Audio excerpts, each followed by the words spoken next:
Hey everyone, Steve here from VR Roundtable. This is going to be a short video showing off this room that I'm in. This is the room where I play my VR games. This is where I play my Vive, my Rift, my PlayStation VR.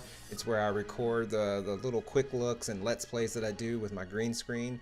And it's also where I record the podcast. And I'm from this very seat right here.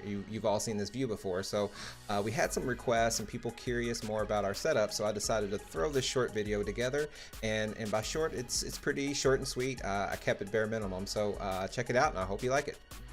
So when you first walk into my room, you see the green screen on the left and my social area that kind of fits against this wall on the outside of my play space right up next to my desk. I got two 27-inch HP monitors that gives me a lot of real estate when working on projects, and I have a couple external hard drives there. I'll get more on that later.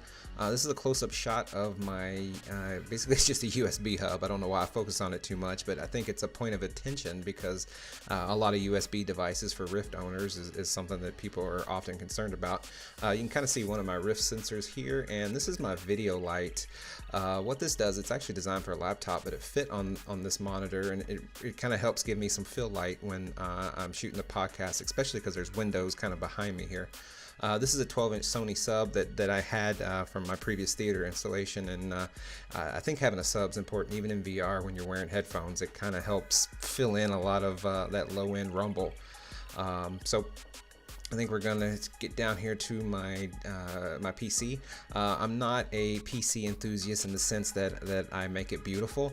The GTX 1080 Ti is beautiful, but I had a couple cables that I'd like to get elsewhere. I also have an i7-4790K with a Noctua Cooler there, and those things are ugly, but I give them credit because of the bearings are nice. And then you see a big array of drives. Those drives give me about 13 terabytes worth of storage. Moving to the back of the room, you see another Rift sensor. This is the one that's facing the sort of into my play space from the back. A couple of PSVR games, a few that I have on disc. This is my Vive and a Rift facing each other when I'm storing them. My PlayStation, Xbox, and Move controllers. Everything's got a nice charging thing. Again, going back to where I showed the USB hub, I don't like to have to keep plugging things in and out. It's just a pet peeve. Then my PSVR and my PlayStation 4 Pro.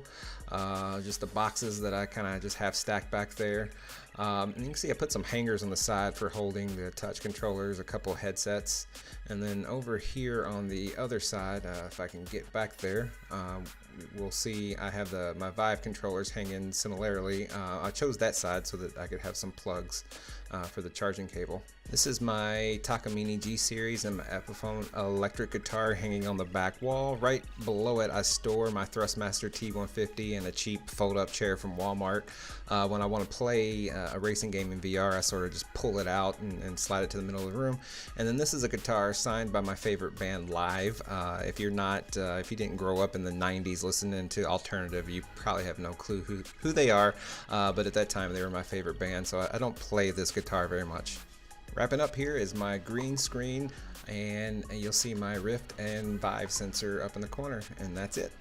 And that does it for my room, my setup. It's a 3 meter by 3.5 meter play space, and my walls are a little bare. I'm hoping to maybe get some canvas wall prints of with Game of Thrones, my favorite TV show, Bioshock, my favorite game, maybe some Mario, some other classics, maybe even some VR properties to kind of help fill out the room. And make sure you hit the subscribe button. Everyone always begs for that.